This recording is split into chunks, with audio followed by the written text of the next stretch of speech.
खुलुमबाय बेयो बड'लेण्ड इंखं टेलिभिजन दिनै 1 मार्च 2022 मंगलबार खालि सानसेनि बरादखौ नोंथांमोननि खाथियाव लाबोदों आं सदानन्द दैमारिया।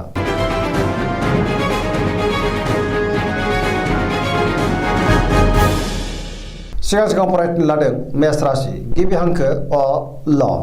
दिनैनि साना मोजां आरो गाज्रिनि गेजेरजों बाबेनलांगोन। सोरनिबा गाज्रि नोजोर गोग्लैनो हागौ, सांग्रां जानांगोन, गोसोआव जिंगाया बांगोन, गुबुननि थाखाय नाङा फाङा जेंनायाव गोग्लैनांनोबो हागौ। गोसोखौ दिनै जोबोर गुलुं गुजुं मोनगोन, मावनो हानाय खामानिखौ मावफुंनो हागोन, नाथाय अब्लाबो गोब्राबै मावनांगोन। देहाया बारा मोजां थानाय नङा, सानाय सुनायजों खस्थ' मोननांनो हागौ। रांखावरियाव मोजां, नाथाय अब्लाबो खरसायाबो बांगोन। बेफार फालांगियाव मोजां होनजायो, समाजावबो मान मोनगोन, न'खराव दिनै अनलायनाय फैगोन। बिदा फंबायजों मोजां सोमोन्दो थागोन, नाथाय अब्लाबो हरखाबै बहानिफ्रायबा गाज्रि खौरां फैनोबो हागौ। बहाबा दावबायहैनो एबा हान्थिनो खाबु मोनगोन। लाइमोनफ्रा दिनै जोबोर आला खाला जागोन। फरायसाफ्रा फरायनायाव गोसो दुंखांगोन आरो मोजां फिथाइ मोनगोन।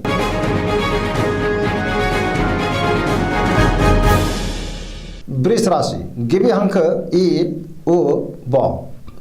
दिनैनि साना बारा मोजां नङा, सुखुनि आंखाल जानो हागौ। गुबुननि हेफाजाब मोननो गोब्राब जागोन। गोसोखौ दिनै जोबोर उसाव बादाव मोनगोन। गोसोनि बोलोआ लोरबां जागोन। मावनो हानाय खामानिखौ मावफुंनो हागोन। समाजाव मान मोनगोन। रांखावरियाव मोजां, नाथाय अब्लाबो खरसायाबो बांगोन। बेफार फालांगियाव मोजां होनजायो। बहाबा हान्थिनो खाबु मोनगोन, नाथाय अब्लाबो सांग्रां जानांगोन। जाब्रबथायनि आसा दङ। न'खराव बिसि फिसायनि गेजेराव अनलायनाय फैगोन। देहाया बारा मोजां थानाय नङा, जानाय लोंनायाव सांग्रां जानाया गाहाम। सेंग्रा सिख्लाफोरनि गोसोआ दिनै जोबोर आला खाला जागोन।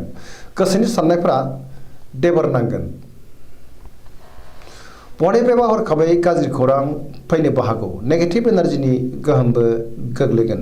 फरायसाफ्रा फरायनायाव गोसो दुंखांगोन। गोसोनि साननाय आरो लुबैनायफ्रा देबोर नांगोन।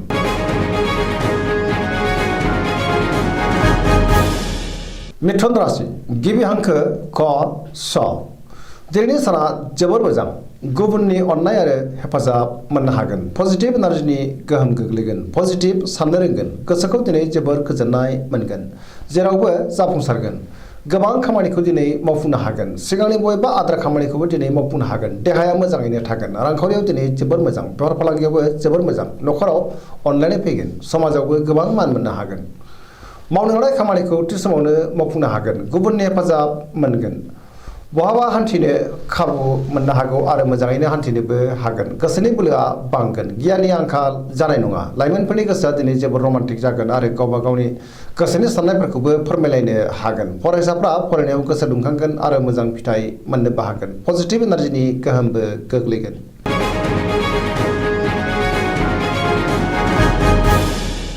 कर्कट राशि गिबि हांखो ड ड ह। दिनैनि साना जोबोर मोजां। गोसोखौ जोबोर गोजोननाय मोनगोन। मावनो हानाय खामानिखौ थि समावनो आरो गोरलैयैनो मावफुंनोबो हागोन। रांखावरियाव जोबोर मोजां। बेफार फालांगियावबो जोबोर मोजां मुलाम्फा मोनगोन। मोननो गोनां धोनखौ मोननो हागोन। देहाया दिनै मोजाङै थागोन। गुबुननि हेफाजाब मोनगोन। गुबुननि गोसोखौ गोरलैयैनो बोनो हागोन। न'खराव बिसि फिसायनि गेजेराव अननानै फैगोन। बिदा फंबायजों मोजां सोमोन्दो थागोन आरो बिसोरनि गोसोखौबो दिनै बोनो हागोन। गोसोनि साननायफ्रा मोगथाङाव जाफुंगोन। फरायसाफ्रा दिनै जोबोर मोजां फिथाइ मोननो हागोन आरो फरायनायाव गोसोबो दुंखांगोन। बयजोंबो गोरोबनानै थानो रोंगोन। लाइमोनफोरनि गोसोआ दिनै जोबोर रमान्टिक जागोन। पजिटिभ एनार्जिनि गोहोमबो गोग्लैगोन।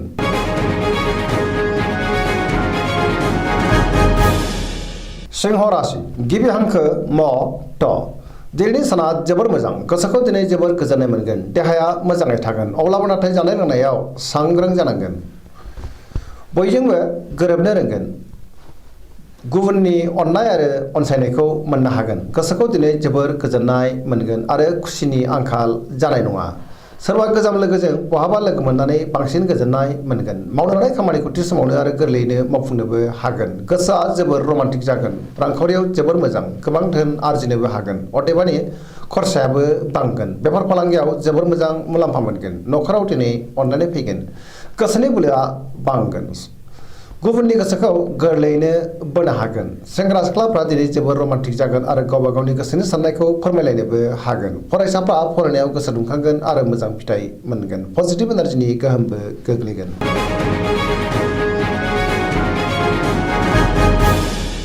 कन्या राशि गिबि हांखो प ट। दिनैनि साना जोबोर मोजां। गोसोआव गोग्गो आरो गोथों साननाय फैगोन। रांखावरियाव जोबोर मोजां होनजायो। मोननो गोनां धोनखौ मोननो हागोन। गोबां धोन आरजिनोबो हागोन। बेफार फालांगियावबो जोबोर मोजां मुलाम्फा मोनगोन। सोरबा गोदान सुबुंजों लोगो मोनज्लायनो हागौ। न'खराव दिनै अनलायनाय फैगोन। बहाबा दावबायहैनो खाबु मोननोबो हागौ। फरायसाफ्रा फरायनायाव गोसो दुंखांगोन आरो मोजां फिथाइ मोनगोन। सेंग्रा सिख्लाफ्रा गोसोखौ दिनै जोबोर रमान्टिक मोनगोन। समाजाव मान मोनगोन। देहाया मोजाङैनो थागोन। गोसोनि बोलोआ बांगोन। गोसोनि साननायखौ दिनै गुबुननो फोरमायनोबो हागोन। जेरावबो गोजोनै थानो हागोन। गोसोनि साननाय आरो लुबैनायफ्रा मोगथाङाव जाफुंगोन। पजिटिभ एनार्जिनि गोहोम गोग्लैगोन।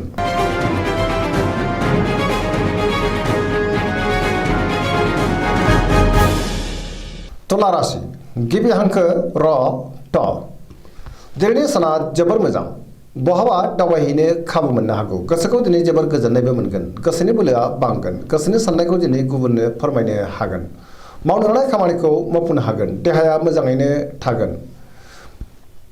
मोजां आरो गोग्गो साननो रोंगोन। गियाननि आंखाल जानाय नङा। रांखावरियाव जोबोर मोजां। बेफार फालांगियावबो जोबोर मोजां। मोननो गोनां धोनखौ मोननो हागोन। आरजिनाय धोनखौबो दोनथुमनो हागोन। न'खराव दिनै बिसि फिसायनि गेजेराव अनलायनाय फैगोन। बिदा फंबायजों मोजां सोमोन्दो थागोन।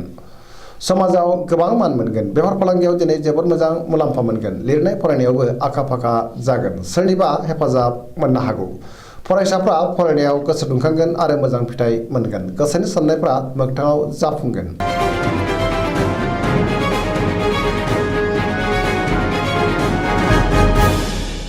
वृश्चिक राशि गिबि हांखो न स। दिनैनि साना जोबोर मोजां। सुथुरखौ गोरलैयैनो फेजेननो हागोन। गोसोनि बोलोआ बांगोन। जेरावबो गोजोनै थानो हागोन। सोरबा गोजाम लोगोजों बहाबा लोगो मोननानै गोसोखौ दिनै जोबोर गोजोननाय मोनगोन। फैबाय थानाय समा जोबोर मोजां। लोगोफोरनि हेफाजाबखौ मोननो हागोन। सोरबा लोगोनि हेफाजाब मोननानै गोसोखौ दिनै जोबोर गोजोननायबो मोनगोन। गोसोआव गोग्गो आरो गोथों साननाय फैगोन। पजिटिभ साननाय रोंगोन। मावनो लानाय खामानिखौ थि समावनो मावफुंनोबो हागोन। समाजाव मान मोनगोन। न'खराव दिनै बिसि फिसायनि गेजेराव अनलायनाय फैगोन। रांखावरियाव जोबोर मोजां होनजायो। बेफार फालांगियावबो जोबोर मोजां। गुबुननि हेफाजाब मोननो हागोन। जायखि खामानि मावा मानो मोनफ्रोमबो खामानिखौनो दिनै गोरलैयैनो मावफुंनो हागोन। गुबुननि थाखाय मोजां खामानि मावनानै होनोबो हागोन। फरायसाफ्रा फरायनायाव गोसो दुंखांगोन आरो मोजां फिथाइ मोनगोन। लाइमोनफ्रा जोबोर रमान्टिक जागोन। पजिटिभ एनार्जिनि गोहोमबो गोग्लैगोन।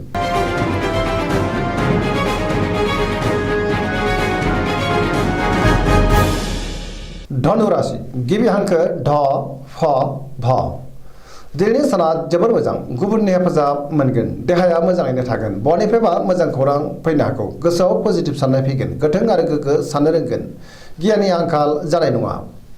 सोरजोंबा बाख्नाय जानोबो हागौ। गोसोनि साननायफ्रा मोगथाङाव जाफुंगोन। गोसोनि बोलोआ बांगोन। धोरोमारि बिथिङावबो दिनै गोसो दुंखांगोन। मावनो लानाय खामानिखौ थि समावनो आरो गोरलैयैनो मावफुंनोबो हागोन। सिगांनि बबेबा आद्रा खामानियाबो दिनै मावफुंजागोन। रांखावरियाव जोबोर मोजां होनजायो। नाथाय अब्लाबो खरसायाबो बांगोन। बेफार फालांगियाव जोबोर मोजां। न'खराव बिसि फिसायनि गेजेराव अनलायनाय फैगोन। बिदा फंबायजों मोजां सोमोन्दो थागोन। लाइमोनफोरनि गोसोआ दिनै जोबोर रमान्टिक जागोन आरो गावबा गावनि गोसोनि साननायफोरखौ फोरमायलायनोबो हागोन। फरायसाफ्रा फरायनायाव गोसो दुंखांगोन आरो मोजां फिथाइ मोनगोन। पजिटिभ एनार्जिनि गोहोम गोग्लैगोन। जायखि खामानि मावा मानो मोनफ्रोमबो खामानियावनो दिनै जाफुंसारगोन।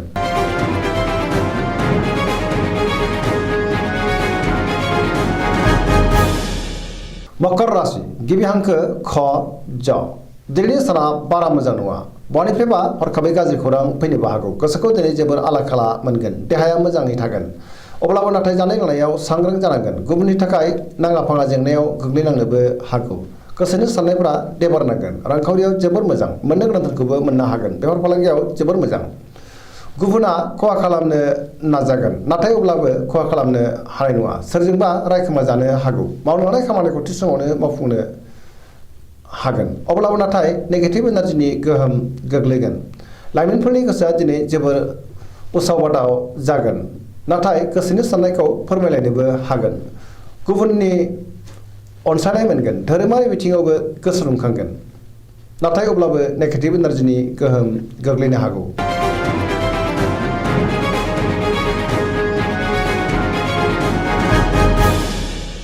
कुम्भ राशि गिबि हांखो ग स स दिनैनि साना बारा मोजां नङा गोजोननि आंखाल जानो हागौ गोसोनि बोलोआ लोरबां जागोन सोरबाया थगायनोबो नाजागोन गोसोखौ दिनै जोबोर गुलाय गुजाय मोनगोन मावनो लानाय खामानिखौ मावफुंनो गोब्राब जागोन बहानिफ्रायबा गाज्रि खौरां फैनोबो हागौ समाजाव नाथाय मान मोननो हागोन रांखावरियाव बारा मोजां नङा गोबां खहा जानांनोबो हागौ बेफार फालांगियावबो बारा मोजां नङा देहाया दिनै मोजाङै थागोन अब्लाबो नाथाय जानाय लोंनायाव सांग्रां जानांगोन न'खराव बिसि फिसायनि गेजेराव अननाय फैगोन गोसोनि साननायफ्रा नाथाय अब्लाबो देबोर नांगोन लाइमोनफोरनि गोसोआ दिनै जोबोर आला खाला जागोन